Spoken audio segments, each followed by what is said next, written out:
All right, chapter 1, section 2, measuring and constructing segments.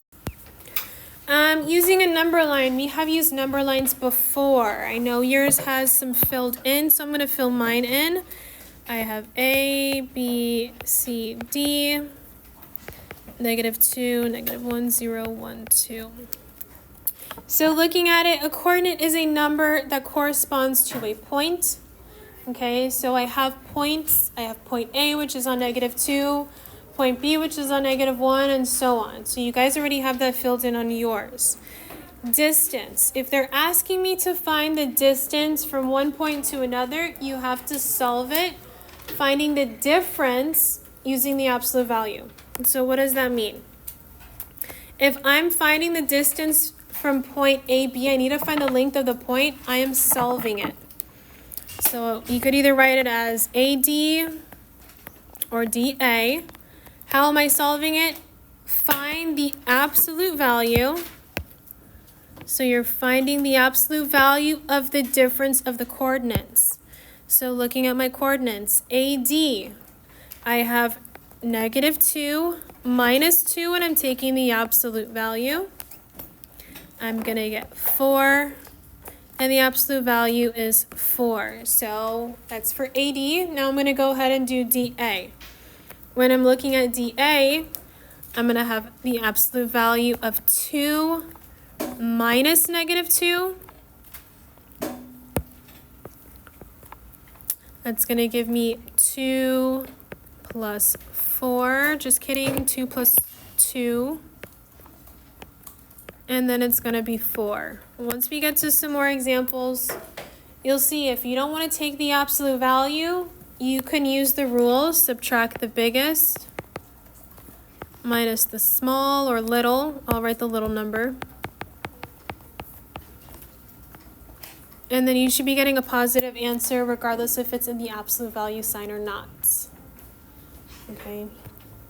So when you're finding the difference on a number line, any points on a coordinate, you're using the absolute value of the difference between the numbers. But again, if you're not using the absolute value,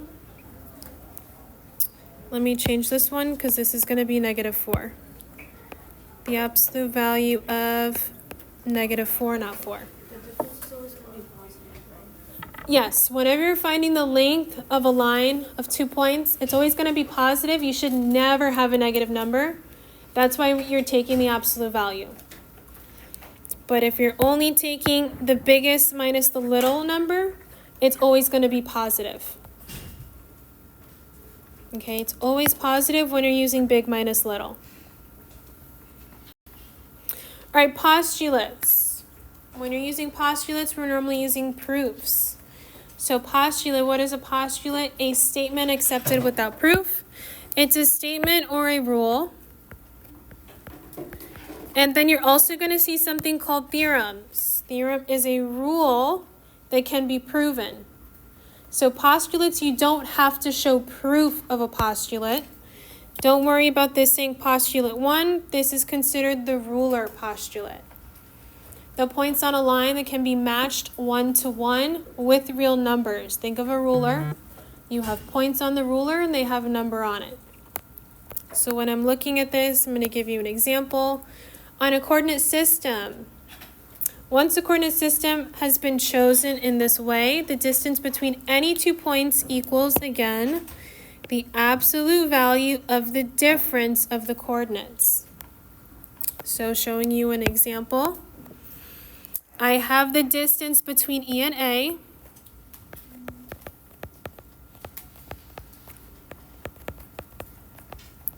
So here's my number line.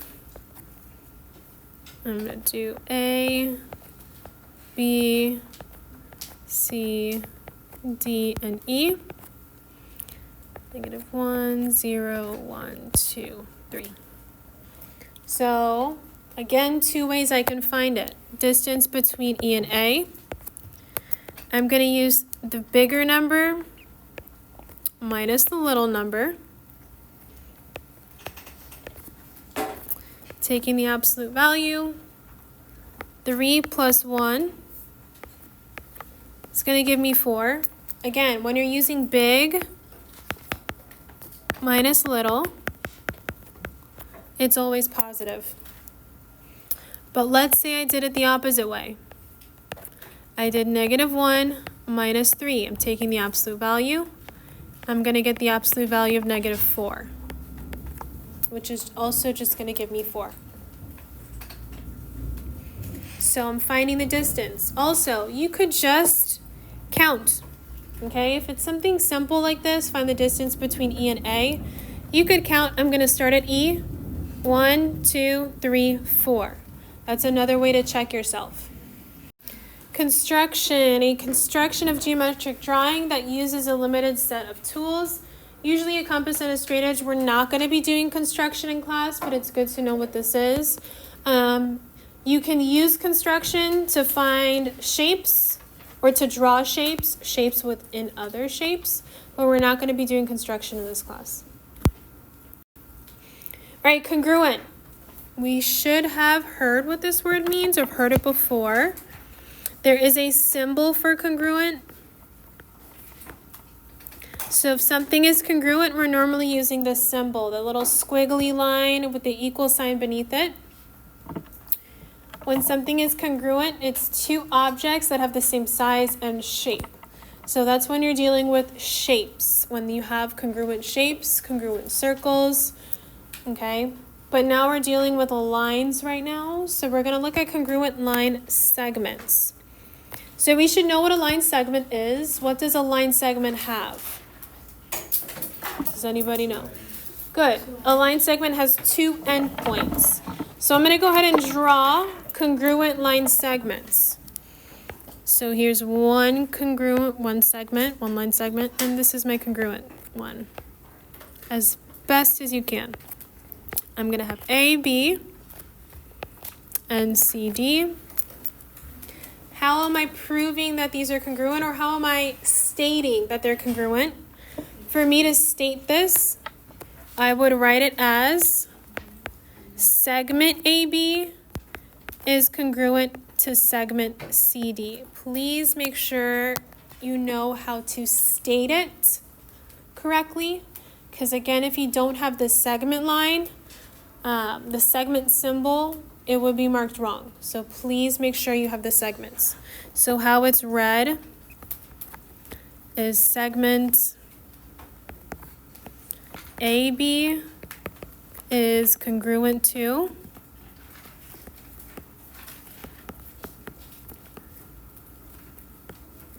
segment CD. So I'm just writing it so you know how to read it. And if you hear me say it in class, you know how to write it down. Yes. Go ahead. That's fine. All right, example number 1. I know it's hard for you to graph it if you don't have your iPad. Just take a picture of it if you have to. It says plot J, K, L, and M in a coordinate plane, then determine whether the lines are congruent. So I'm going to go ahead and graph them. J is -3, 4. K is 2, 4. So I'm going to label it. Here's J, here's K. I'm going to connect them. And then L is 1, 3. And M is 1, -2. Okay, those are my 2 points. Now we need to determine if they're congruent. I'm going to go ahead and solve it. So first I'm going to do my J and K. So how am I solving it? I'm going to take the bigger number minus the little number. So when I'm looking at it, I have the absolute value of 2 minus -4. Is it -4? No, it's actually -3. 2 minus -3, which is going to give me 2 plus 3, which equals 5. And then I'm going to go ahead and do L and M. The absolute value of 3 minus -2. And I'm going to get 3 plus 2, which is going to give me positive 5. Are these congruent? Good. Yes.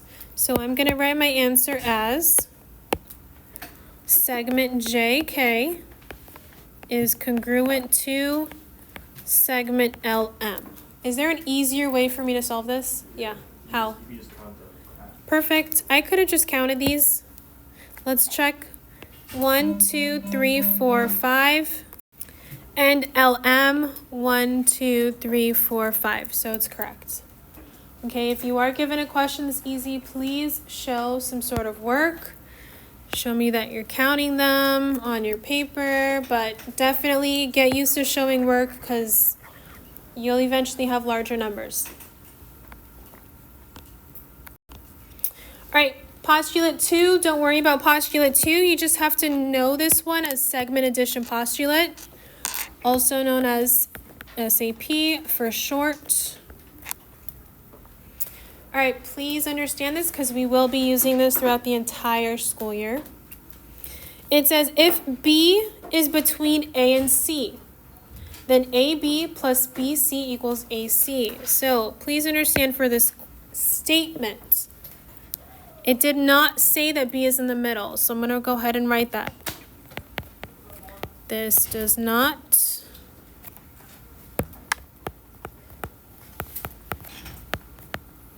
say B is in the middle.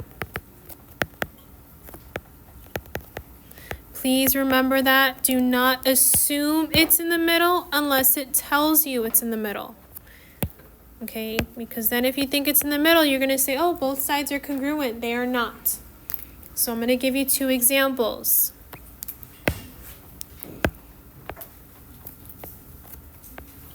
Here's point A. Here's point B. Here's point C again. I did not write it in the middle. So going ahead, let's just say A to B was 2 and B to C was 6. Using what they're giving me, I'm going to go ahead and highlight AB and BC is going to equal my AC, so my entire thing. So I'm going to go ahead and solve it. Plugging in what I have 2 plus 6 equals 8. Okay, I'm solving for my entire line. So that's a little bit on the easier side. So if you want to write it out, that was AB plus BC equals AC. Okay, those are my segments. Keyword, it tells you it's a segment.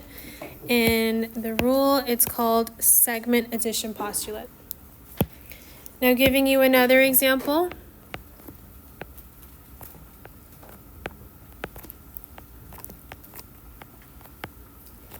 Okay, let's say they're not giving me AB, but they're giving me BC, and they're giving me the entire thing, which is 5. So I'm still following the same rule. AB plus BC equals AC, and plugging in what I have. AB is, I don't know, so it's right here. BC is 1, so I'm going to go ahead and add it to 1. And then it's equal to the entire thing, which is 5. What would AB equal? Perfect. Okay, AB equals 4. All right, looking at these examples, the length of a segment is blank negative. Never, good. If point S is between RV, then S lies on RV. Always, good. And a coordinate can blank be paired with a point on a number line. It's not sometimes. Good, this one's always. Okay, it can always be paired with a point on a number line.